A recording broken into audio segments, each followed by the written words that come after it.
Ang sarap ng kain. Yan guys, yung aking isang kambing. Sarap na sarap siyang kumain. Ang tataba ng damo kasi dito banda. Dito ko siya inilagay. Kaya kain lang ng kain, meme.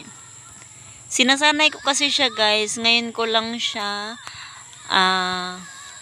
natalian. Mga dalawang araw pa lang. Kasi nung mga nakaraan, hindi siya sanay na may tali.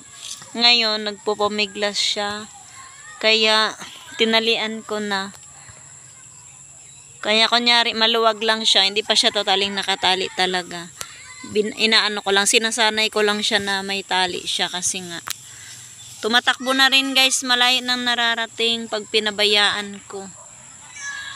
May mga kabahayan din naman dito na kailangan, may mga tanim kasi din. Minsan naliligaw hanggat may damo.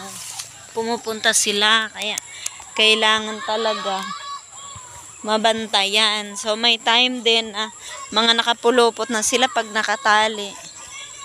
Kaya kailangan bantayan. Ayan. Yan ang aking kambing. 3 months old na yata to siya guys. Ayan yung isa, yung katabi niya. Ay katabi, kapatid. Yan o, yung isa.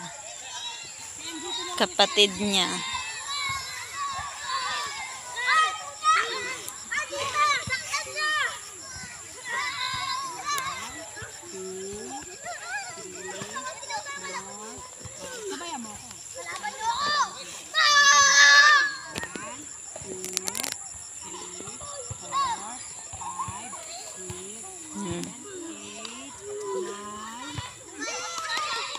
Ang aking kambal.